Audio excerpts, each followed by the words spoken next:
Hey there, commercial construction coffee talk fans. Thanks for chiming in. My name's David Corson. I'm your host. I'm also the publisher and editor of Commercial Construction and Renovation magazine. This is what it used to look like.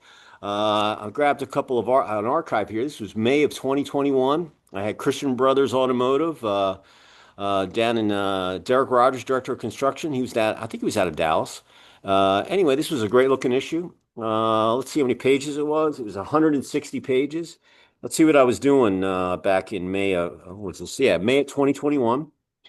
I had an event, one of my hybrid events after the roller coaster started, and was back in the sound check room, making sure everything was looking good before some of my clients came in and logged in.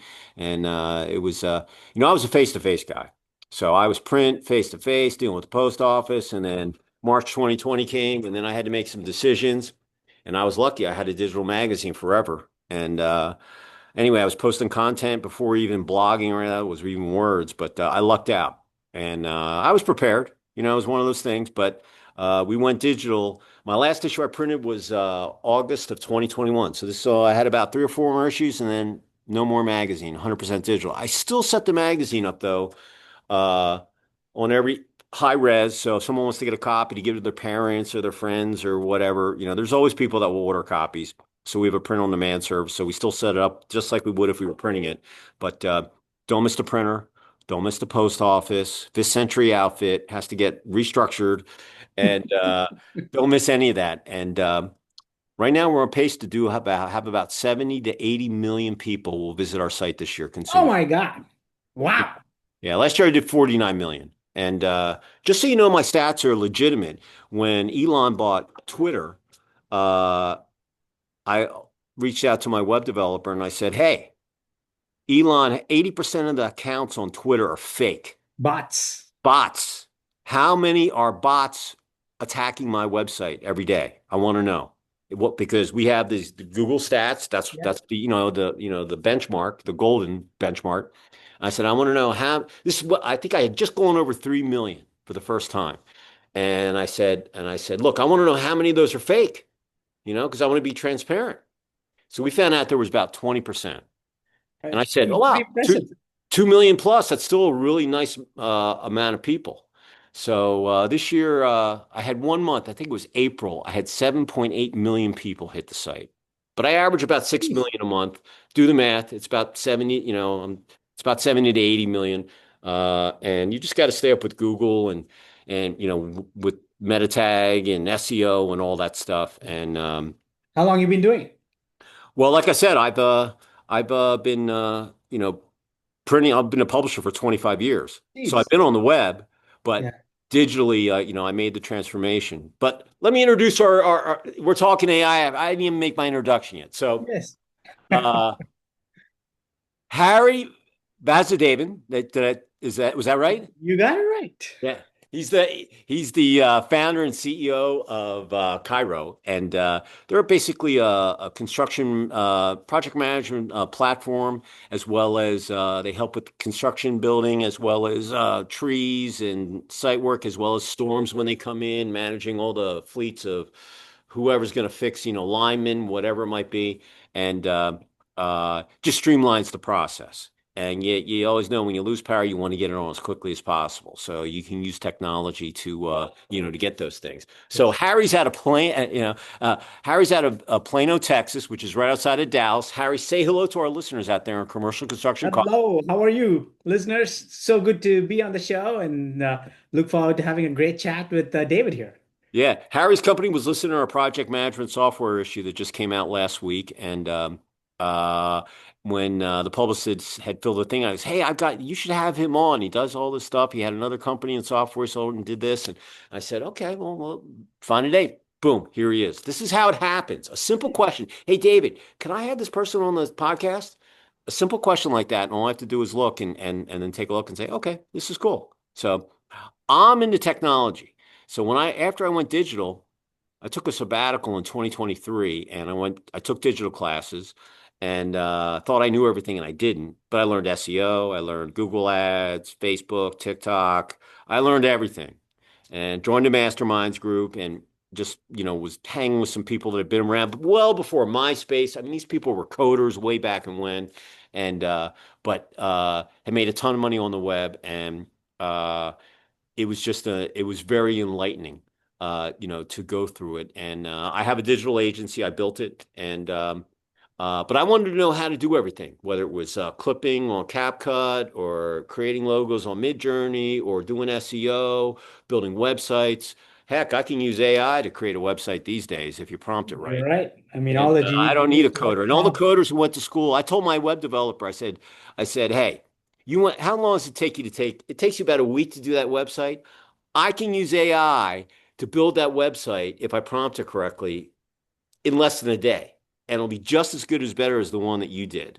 To get started, honestly, vibe coding, it's great Yeah, to. vibe coding. Yes, when the code base is small and when you're getting started, it's a good way to get started. But think of YouTube or, for example, if you're a developer working at YouTube, it's hard to use AI at scale today. Of course, it's going to change, but you're right. Vibe Well, a coding, year get a ago, website up and I don't running. think I would have been able to seen that on AI. So one of my guys called me. He's like, David, you got to get on this freaking Zoom call or Teams, whatever he was using.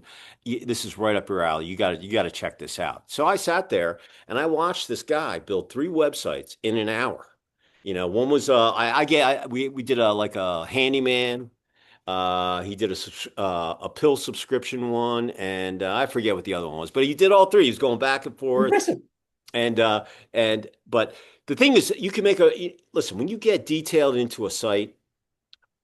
Maybe down the road you should be able to do it with vibe coding, but AI still is delusional, if you know what I mean. Like Yeah, some yeah, people yeah. don't, for those of you out there, like I don't know how much you are involved in AI, but if you use AI, let's say to create someone, sometimes it'll put like five or six fingers on one hand, and it's very quirky. And Some people have six fingers, right? yeah, some people have six fingers. Exactly. My grandmother had six toes. I mean, but in your copy, like I'm a publisher, so I use AI all day. I've gotten off of Google. If I want to find something, I go to AI and do it. First of all, if you do it that way, you're helping it become smarter because it's listening to you all day. And I'm not pounding on Google. Google is the behemoth. I need Google to survive and everything, but AI is kind of my assistant. I never looked like Google as my assistant. Google is, AI chat. I use chat. I can use whatever, but I use chat, and um, it's and my wife used to laugh at me. I used to go in and talk to AI. I'd say, "Hey, how you doing today? I know you're a great thinker and writer. Hey, this is what I need to get done today. Can you help me?" She's like, "What are you doing?" I'm like, "I am a prompt programmer. I am teaching my assistant how I want it to interface with me, and so it doesn't get confused or delusional." And And just want to ask you, David, does your wife still talk to you, or you yeah, only talk to the? yeah. Well, I was laying in bed playing on my laptop, and she's like, "What are you doing?" I'm like, "But now." If she asks me a question, she's like, "Well, I'm going to ask you. You know what I'm going to tell you?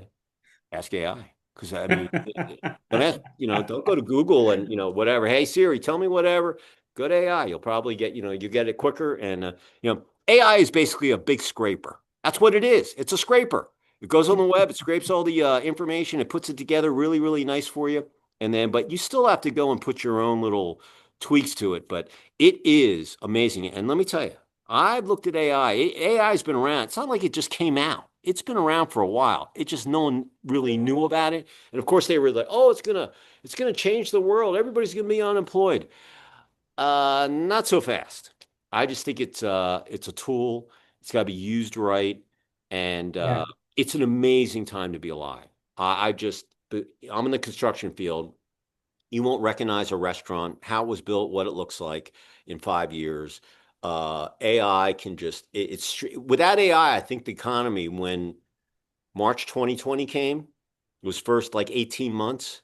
If AI wasn't around, I don't think we would have had such a easy going at it. It made things a Yeah. lot easier, To be right? brutally honest, absolutely. In today's economy, I mean, it's kind of a choppy time in terms of economically speaking. But what's keeping us alive is all this AI build out, the data center build out, the power that is needed to power these data centers, and the construction that's actually powering the transmission, distribution, substation lines, and the data centers that's powering the economy, honestly, right now. So if you're talking about today, absolutely, right? We're kind of in kind of a uncertain economic times, but AI is definitely keeping us alive for sure. Yeah. Listen, it's technology. It's like anything else. You need to use it. And um, uh, like we post all day. Do you know we get titles that are really long? Google, hey, only so many characters are allowed in that title line. So my ladies up in Chicago, I got two of them. They post all day for me. They'll go into AI, they'll put the title in there. Hey, AI, I'm only allowed 160 fonts, whatever it is, or characters. Make this title fit in there. Boom, it's done in 2 seconds. Now, if I wouldn't have AI, they'd have to be playing with it. They'd have to be counting in there. AI does it in like 2 seconds. Next, it just it's just and it's not like you're losing your mind. Like when I write my column out of here, but then I'll put it into AI and it'll kind of give it a little smoother section, and then I give it to my editor, and then I let him redline it and do what he does before we put anything up there. Like I read my whole magazine, believe it or not, for all you out there, my last issue is 184 pages. I've read that thing probably 100 times before I posted it. All right. Mm, So I read everything that goes in there. So it's not like you can just use AI. Oh, proof the magazine. No, it doesn't really have. It has a mind of itself, but it doesn't. You have to still do work. It's an assistant to make things easier for you, right? 100%. 100%. You're Yeah, spot on. I love the way you do it in the sense that you kind of have some thoughts, put it on paper or, on Word document, whatever, throw it into whatever AI you use, Gemini, ChatGPT, and a bunch of others out there, right?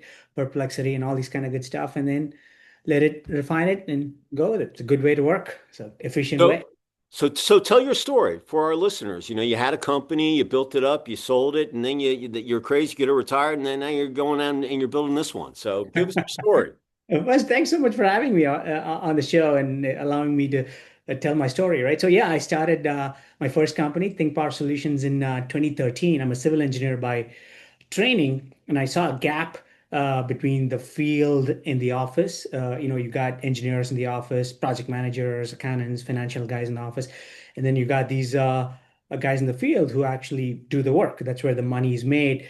But the gap between the field and the office that actually kills project, right? That kills working capital, that kills profit margins in a already thin margin industry. So I went and started Think Power Solutions in providing construction management oversight, project management to the electric utility industry. So we managed really big programs, construction programs, billions of dollars, right? 7, 8, 9, $10 billion programs, all over the place across the country. And we brought in efficiency. We fundamentally changed how construction projects are managed in the utility industry. Super fortunate to have scaled it to nearly 400 employees across 14 states in the U.S. We're not yet in, when I sold the company, we were not yet in Georgia, but we're there in the Southeast, closest, I would say, North Carolina and South Carolina and West Sure. Virginia and all those places, right? So we were there, sold it to a private equity company, and the company is doing phenomenally well. And the last 3 years I was there, the company grew by 57%. We reduced unbilled AR by 50%. And the reason I'm spouting out these numbers, it's important. That was the starting point for my next company. So I found a lot of issues because of the gap between the field and the office. It created financial issues, which a lot of your listeners may actually encounter because business doesn't grow in the construction space because of lack of access to capital, right? And why is the lack of access to capital a problem? Because your billing days, you're slow to bill, you get slow to get paid.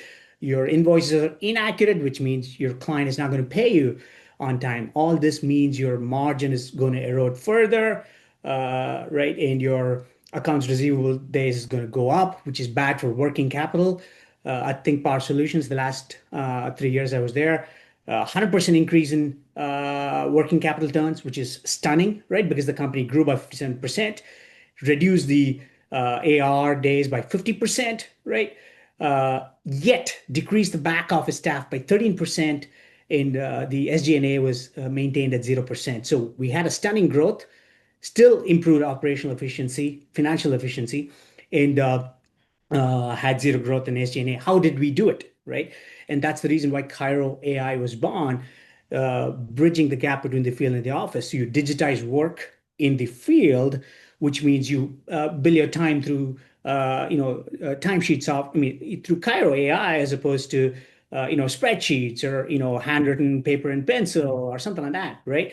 I still use a pen and paper, right? But for construction management purposes, if you digitize work, timesheets, expenses,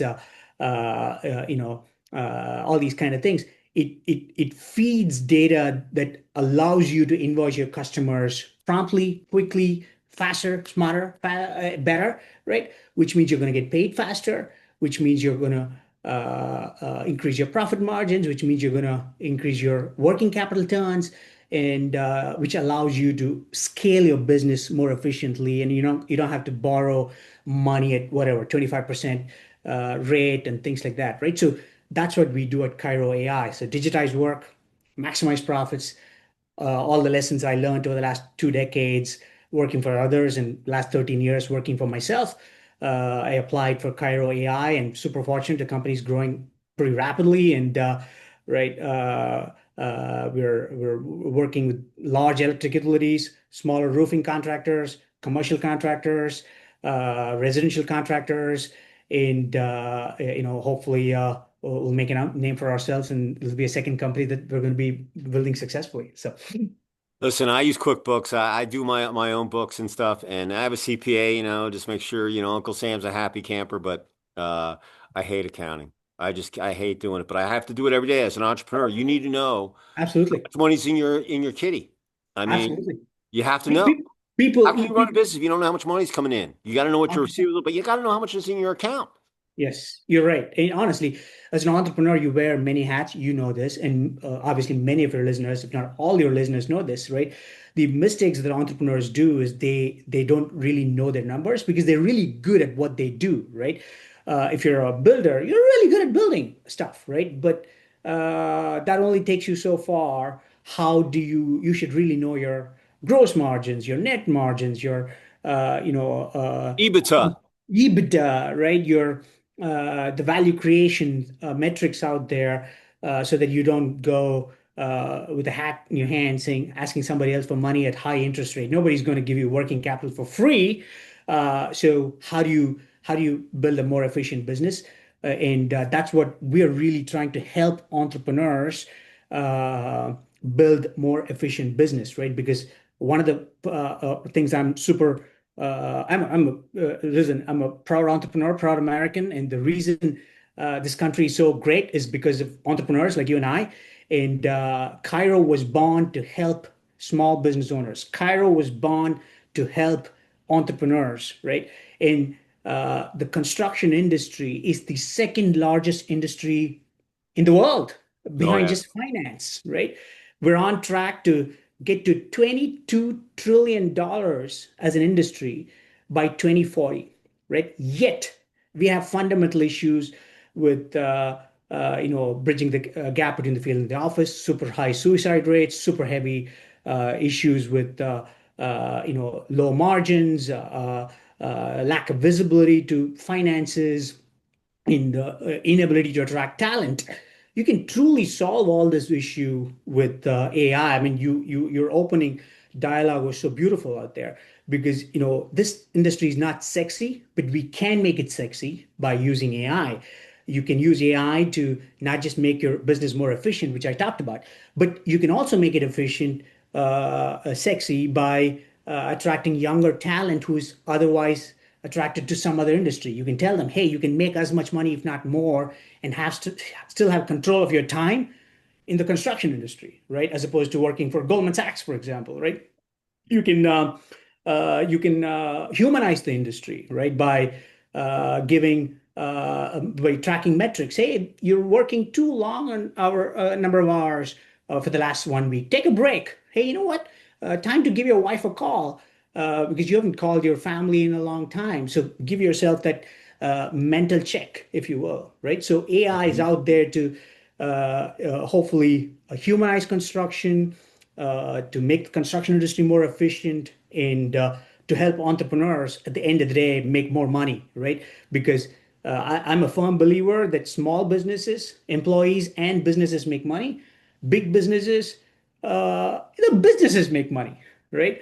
So I really want small businesses and entrepreneurs and employees working in the small businesses who are the engines of the American economy, right? Nearly 50%, right?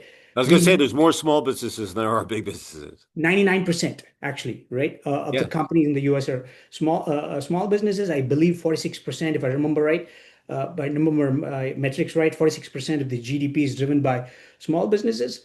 And we really need to help them grow faster because you think about big businesses, right? All these guys, they have sophisticated tax strategies. They're out there in Ireland, in all these kind of places, shielding their taxable income. You and I, we pay, let's call it as 50% of our income as taxes, and we are really the engines of Uncle Sam and the economy and things like that. Kyro AI was born to help small business owners in the construction space, right? That's what we do. We really want to drive the American economy through AI in the construction space. One of the things when I went when I went back to digital school, uh, the guys that were in my class, or I don't even, it's just our group anyway. They just said, look, you need to know how much time you are worth every hour of your day. And if you are spending time on stuff that's not making you money, go hire that person to get it done.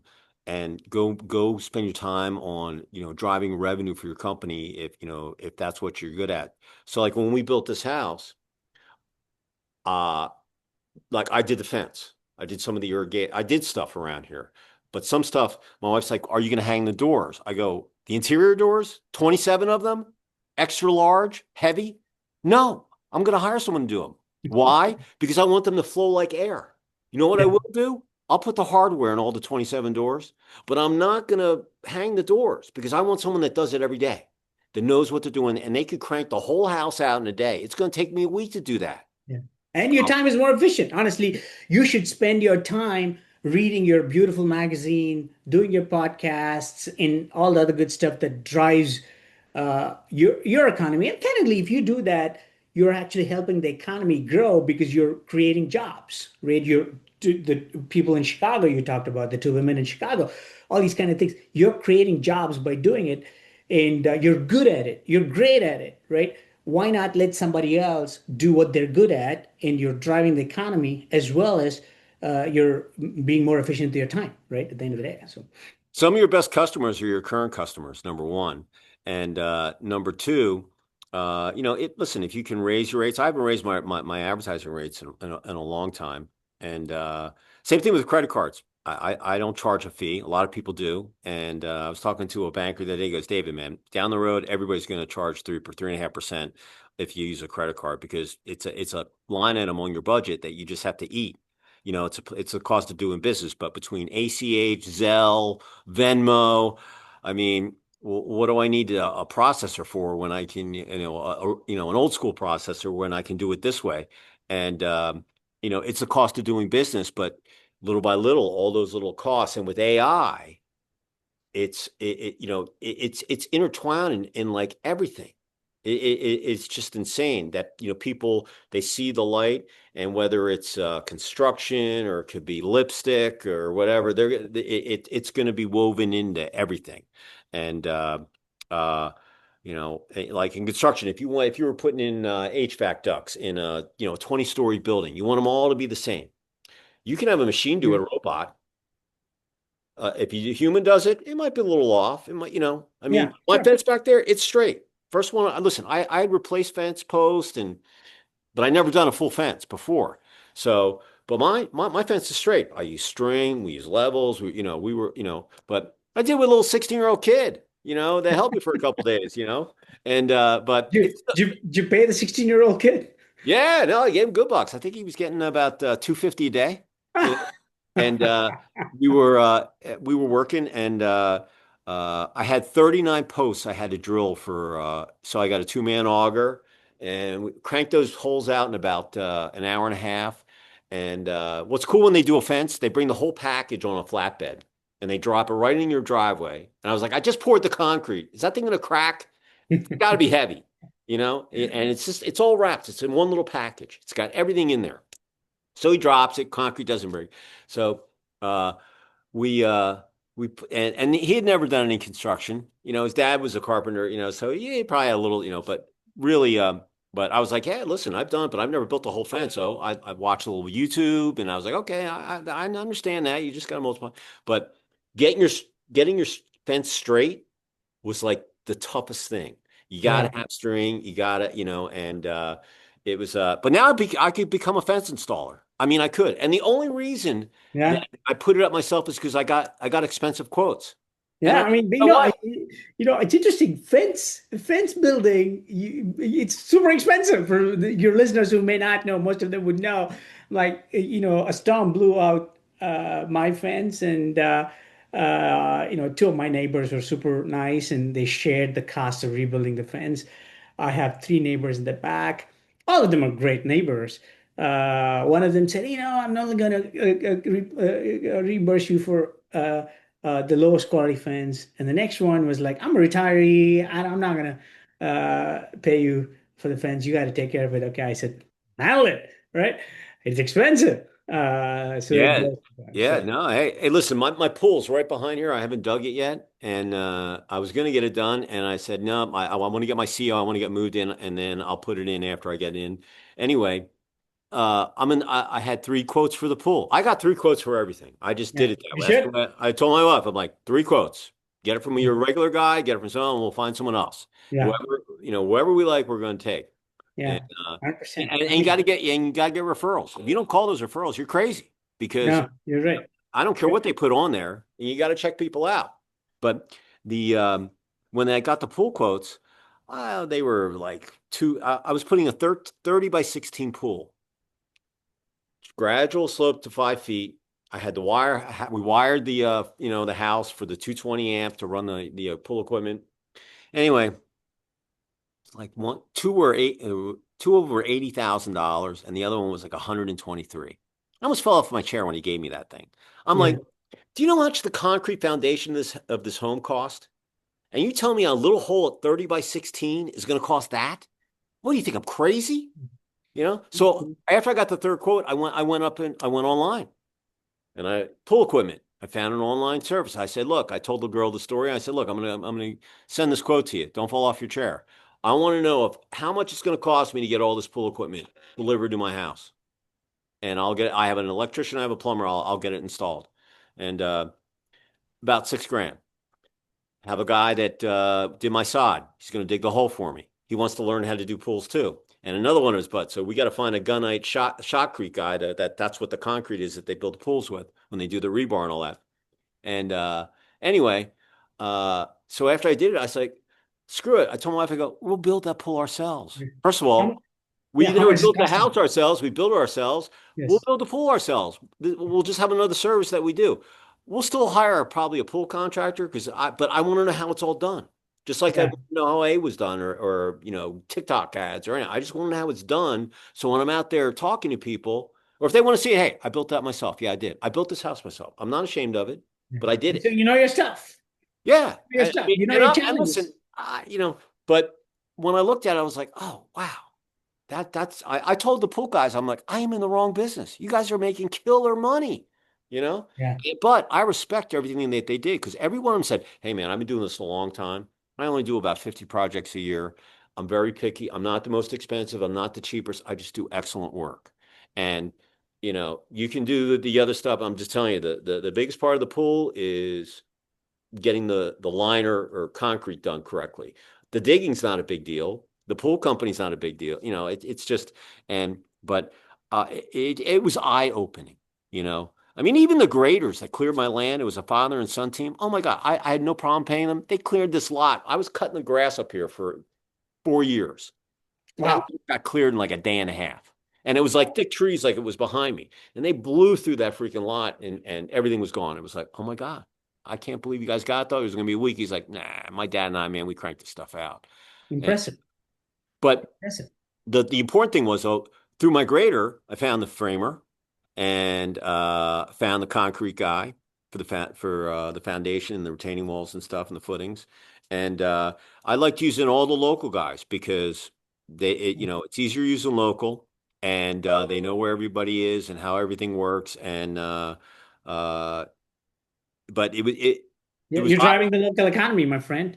yeah, Uh, and since my wife did everything else, once we got the house dry and she got into her, it wasn't a big deal. I mean, it was those guys had done whether it was the flooring guy or the plumber, or they had done so many stuff. We didn't have to babysit them. It was like, hey, you're up here, let's get this, and this done, and we'll be back later, and um, but getting the right people and keeping them happy and feeding them here and there, it's a big thing. If you don't buy lunch yeah, for your crews here and there, man, you're crazy. It goes a yeah, yeah, long 100%. way. You go buy a couple pizzas for, a little small crew, man, a lot of people don't buy that stuff for them. We Yeah.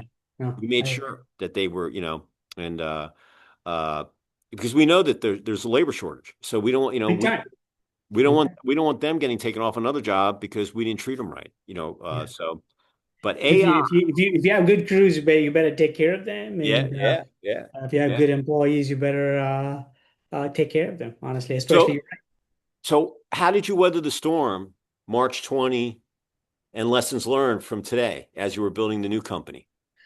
yeah, super fortunate, because our industry didn't necessarily have that kind of an impact that many other industries had, right? I mean, David, you should know this.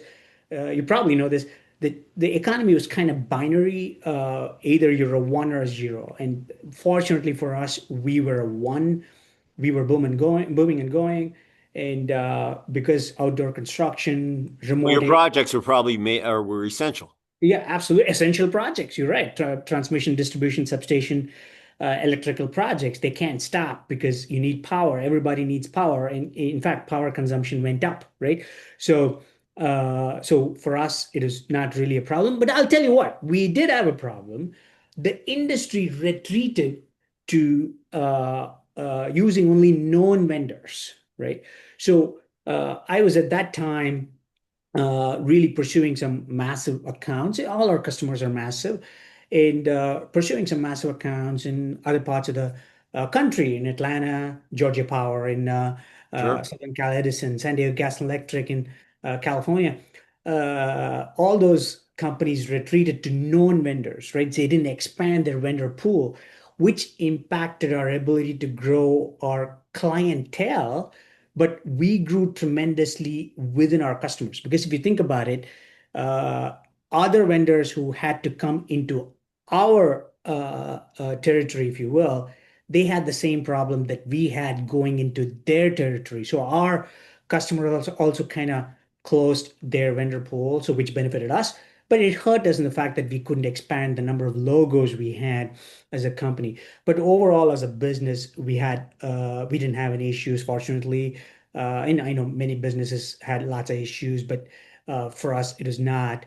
For us, it is more of a scaling issue. How do you scale your company despite not having the ability to be in person, in close proximity? How do you onboard new employees by still maintaining the distance and things like that, right? So that's where actually technology really played a role. And at that time, we were not really big into AI, but we were really big as a tech-enabled business. And for us, it allowed us, because we were tech savvy, it allowed us to onboard employees rapidly, because all that we had to do was to ask them to download a couple of apps, Kyro and Microsoft Office, and off you go, right? Whereas if you're not a tech savvy business, you still had to get them into the office, and of course, everybody had their own opinion of whether they can come to the office. How come? clothes they want to get and all these kind of things, right? So for us, we didn't really have that problem. So it proved our thesis that investing in tech is essential to scale a business. And so the thesis behind Kyro was very strong. And what Kyro did was just put gasoline on the fire, if you will, right? Because everybody had to know what the progress of a project is, right? But they didn't necessarily go to the job site. And so it allowed us to give them updates by taking photographs and daily field reports and things like that, and giving them the feel that they're in the project site, although they're sitting in their home or office, wherever they are. It made them feel like they're out there on the job site, right? By giving them as-built information, by daily field reports, photographs, videos, all these electronic updates. So that's the lesson learned for us from our standpoint. No, listen, I talked to so many people over the last couple, 5 years, and anybody that's in construction, number one, it determined what state you were in because of the regulations. Like if you were Georgia, we didn't even shut down really here. I had three projects. There was a fire station, an old folks home, and a park that they were building around my area. And those projects, they put the PP in and whatever, but they never closed down. I mean, we really didn't close down here. But if you were doing an indoor bathroom, depending on what county you were in, or if you were up north where it was a little more stringent, you probably didn't get that project done. Yeah. But if you were on a federal highway project outside doing, miles and miles of asphalt, you were probably doing that project, Yeah. even in the restricted states. So uh, it really depended on where you were. But the biggest thing that people learned was they learned more about their company, their people, who could work out of their home and who couldn't. And it was a chance for, as an entrepreneur, you never want to have weak links in your Yeah. You're company. only as strong as your Yeah, weakest and link. I'm a coach. If you have a sports team, you got a weak link, you got to replace that because it's taken away from the whole team. So some of the weak people and the lesser companies that weren't as financially stable. But the biggest thing was finding superintendents and project managers, to get jobs done. But if in commercial construction, retail, restaurant, hospitality, mixed use and all that, multifamily, if if you took on more than you could chew and you didn't deliver, your reputation was tarnished. So 100%. a lot of people said, "Hey, I could even have better years," because like the first 2020, it was a wash, But then things started turning around in 21, 22, 23. It leveled off, I think, and now we're kind of just in that realm where we're waiting for interest rates to come down and the election's over, and then we got all this. We've got two huge rocks that are going behind the sun in about a week that the news isn't talking about, but I know they're up there floating around. It's kind of crazy what's going up in our solar system, if you don't know. But anyway, it, you know, it's just crazy. But superintendents and project managers, they were golden Yeah. trying to get projects done. But if you didn't have them, you couldn't take those projects on. And uh, Yeah. No, those superintendents, they're worth their weight in gold, to be honest, right? And project managers, they're absolutely, you need to make sure that they're aligned, in sync. You're right, you put it beautifully, eloquently. They're worth their weight in gold, to be honest, right? Oh So yeah, yeah. But that's what engineers, architects, they all told me the same. Vendors, they all told me the same thing. We're, in our industry, it's kind of a 20 catch 22. You'll read an article, oh, ABC retailer is closing 20 stores. But if you read about 4 or 5 paragraphs in, it'll say, yeah, but they're open 10 new ones. Okay. yeah, They're getting rid of the dog stores. Some stores are dogs. You got to get rid of them. You can't keep them. You can re-put fresh paint and carpet or whatever, but if it's like I always like using drugstores, CVS, Walgreens. Those guys know how much each store makes every month. They've got every holidays. minute. Yeah, they know so the only way that those stores are going to grow to keep their stockholders happy is by building more stores. So Yeah. retailers who are not building are dying. That's the reality of retail. Same thing with hotels. If during the roller coaster, if your hotel was shut down, you had time to put new FF&E in there and all that. Instead of doing it floor by floor like they usually do it while it's still open. If you didn't fix your hotel up and make it nice when the country reopened, you missed a big opportunity. and uh, and AI wasn't even around really then, you Yeah, know, yeah, no, but it's not. I mean, and it could have helped a not lot. until, yeah, not until ChatGPT came up with it in 2022 or something like Yeah. that. That, But AI has been around for a long time. You know, yeah, it's what, 15 years, 20 years, maybe? I mean, the godfather of AI has been around decades now, right? I mean, they've Yeah. really talked about it. And obviously, what Google did was one of I mean, they're probably best positioned from an AI perspective. But then, ChatGPT came along, and now there's a real competition between different companies out there. Let's see who wins. So, Yeah.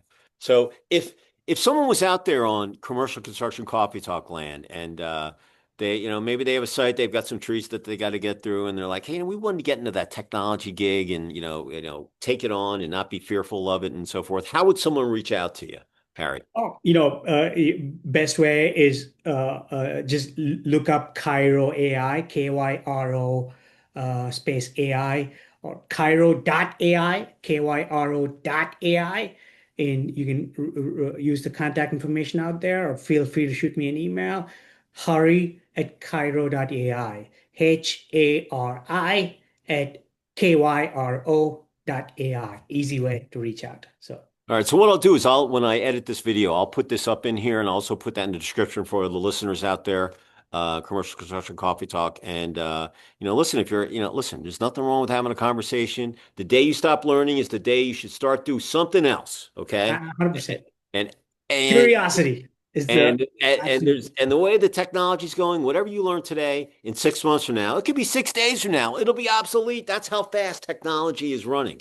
Yeah. And I'm not kidding. It's just, I'm telling you, when I saw this AI a year ago, I would not have seen this AI do the vibe code and build these websites right in front of me.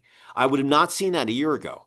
And well, if I dug deep enough, I probably could, but it was just amazing. But this person had to prompt it and learn and kind of get it set up with with the right plugins and all that stuff. But it was mind blowing. It just was. And um, I can't even imagine. As a publisher, editor, having AI as my assistant, it's just done. But I can tell reading stuff like when we get press releases, I can tell what was AI generated and what's not. My editor can say, "Oh, this is the original draft for you. This is an AI." He knows because he knows how I talk.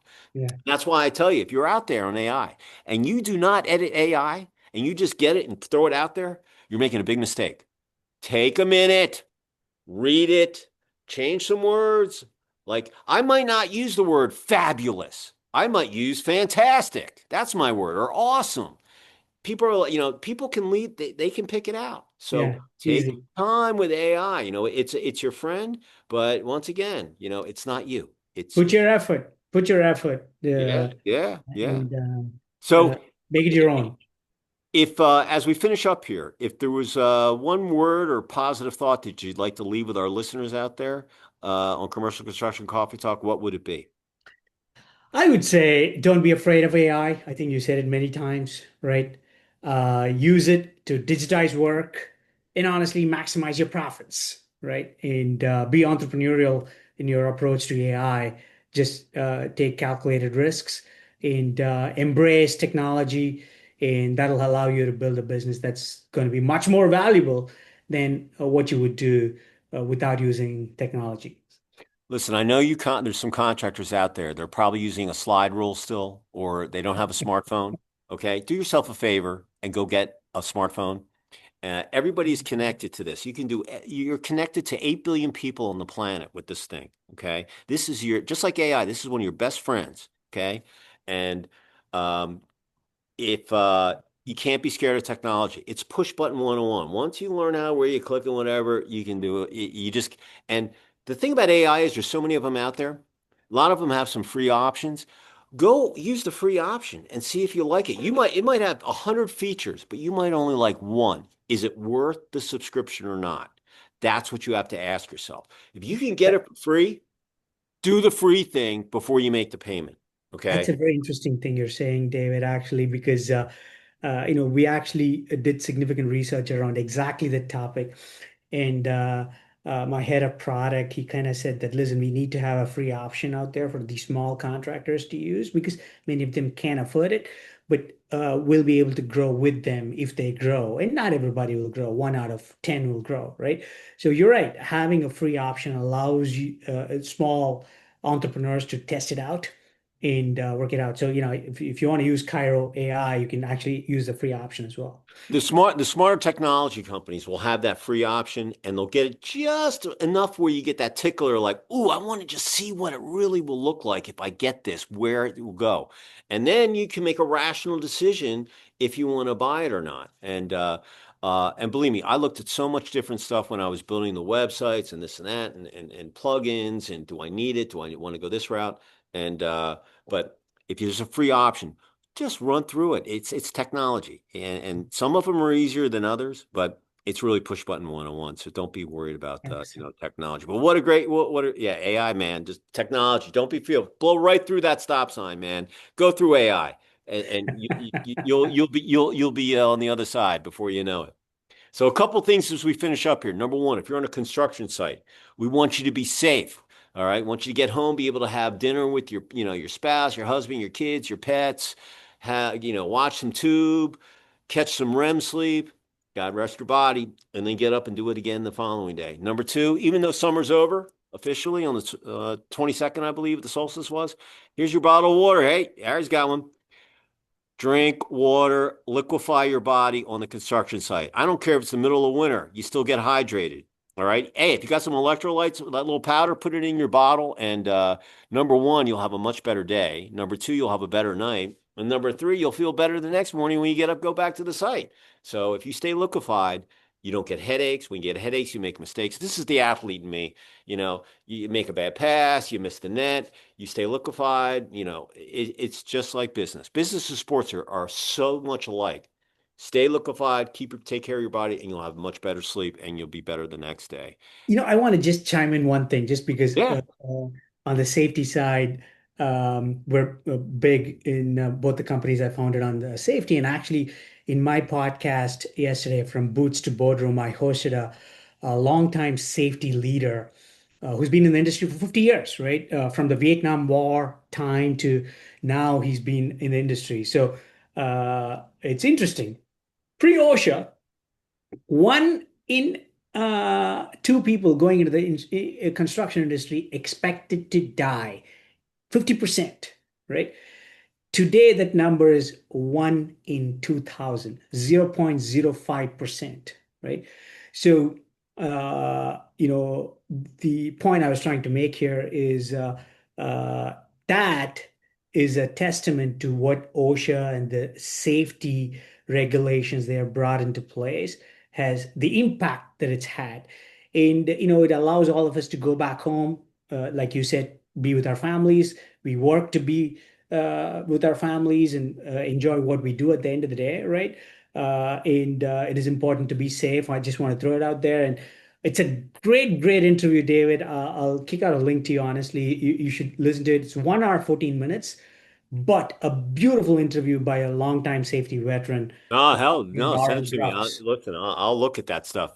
I always watch, listen, I like watching the History Channel or, Great Inventions. That's why I forget which I was watching. And they said 7,000 people died building it. I don't know if it was the Panama Canal or it was some major freaking, infrastructure project, but 7,000 people. It's a lot of people. It's a lot of people. It's a lot of people. On a safety side, one more thing I want to chime in there because, today, the mental health crisis and suicide rates in the construction is a big problem because 1,000 people die on construction sites, 5,000 people in the industry die because of suicides. So the mental health issue that we need to drive, that's the reason why I'm saying AI will drive safety in the construction space. Hey, call your family, right? Take a break. You've been outside your home for too long, right? You're working 60-hour work weeks. It's okay to take a week off and go and camp, right? Mhm. Things like that. So I think AI is going to be much more than just operational financial. It's also going to help us humanize construction. Hey, listen, it's all about safety. I mean, my family's been in construction since 1888. We were Jeez, we were in demolition and recycling. We were in sustainability before it even was a word. jeez. Yeah, Wow. but Yeah, no, my cousin. If I listen, I had my chance to stay in there. My two cousins were all born in June. They're running right now, fifth generation. But yeah, my grandfather was a combat engineer in World War II underneath Patton. He rebuilt all the bridges and for the Allies, during the war and after. And I grew up outside of Philadelphia in a place called Pottstown. And when you got your driver's license at 16, if you were a grandson or a boy, you had to go work in the scrapyard. So Jeez. that was just the way it was. But I shoveled asbestos, I laid railroad tracks, I welded, I did everything, and uh, but it molded me who I was. It just was. But Yeah. uh, the first thing my Uncle Frank, he was my first superintendent, 16 years old, talking to me. He's like, "Hey, Corson, listen. All right. I want you to get home, be able to have dinner with your grandfather. So you watch out for those overhead cranes, the crane operators, because they don't care about you grunts out there in the scrap metal. They will drop a pile of metal and it'll kill you. All right. So you watch out. They know who you are and they're going to beat on you, you know? So my Uncle Frank, he was one mean SOB, but he taught me so much. May he rest in peace. So, and last but not least, as we finish up, hit the like button, subscribe, get the algorithms out there on YouTube so people find Harry's conversation and mine, and we'll go from there. So, with that said, Harry, pleasure meeting you. Any final thoughts from Plano before we sign off? Listen, thank you so much for having me on the show. It's been a fun conversation. And if anybody's down in Plano, Texas, give me a buzz and let's grab a drink. Okay, it sounds good. And listen, I'm going to sign off here from Lake Lanier, about 40 miles north of downtown ATL. And listen, it's the fall. You got about 3 months and a week left, and the year's over. Pedal to the metal, blinders on, use AI, and go all the way to the end of the year and have momentum going into 2026. It's an amazing time to be alive. Go Cowboys. What's that? Go Cowboys. Yeah, go Cowboys. Hey, go. I'm like go Falcons. They're both awful. We call them the ugly birds. They call them the dirty bird. I'm like, oh, they're ugly. They didn't even score a point last weekend. 30-0 to the Panthers. Nothing against you, Charlotte guys, but I'm sorry. Half your stadium was empty on a beautiful day. How does that happen? You know, but it's Dr. Jekyll, Mr. Hyde with the Falcons. Listen. Half the people that live in Atlanta aren't from here, so when you go to an Atlanta football game, half the stadium's got the other team's jersey on. It's a weird dichotomy down here. Everybody's a transplant. You're either local or you're a transplant. So, but the Falcons, 1-3, I think. No, 1-2. So Yeah. hopefully they'll get back to 500 this weekend. But they go 1-4, man. Time to take a look at the coaching staff. I'll tell you. But Yeah. anyway, listen. It's hump day today. Have a great rest of your Wednesday. You got Thursday and then TGIF in the weekend. Woohoo! We got Alabama, Georgia playing on Saturday. It's just it's a and Who you gonna pick? oh, Georgia I'm a again. Georgia. I pick Georgia. I live here, so I like Tech. I like Georgia. Pull for all the Atlanta teams. But Yeah. no, I got to pull for Of Georgia. course. Of Yeah, course. yeah, it's gonna be great. Athens is 45 minutes from here, where I live, so it's right down the road. But enjoy the games and enjoy your weekend. And listen, holidays are gonna be here, man. You got Halloween coming up, and then you got Thanksgiving, and then and boom, this year's over. So, well, listen, Harry, if I come down to Plano, I'm gonna look you up. All right. Please do. Please do. All right, sounds good. So listen, everybody, have a great rest of the week, and we will see you next time on another episode of Commercial Construction Coffee Talk. Harry, pleasure. All right. Take care, my friend. Cheers. Bye.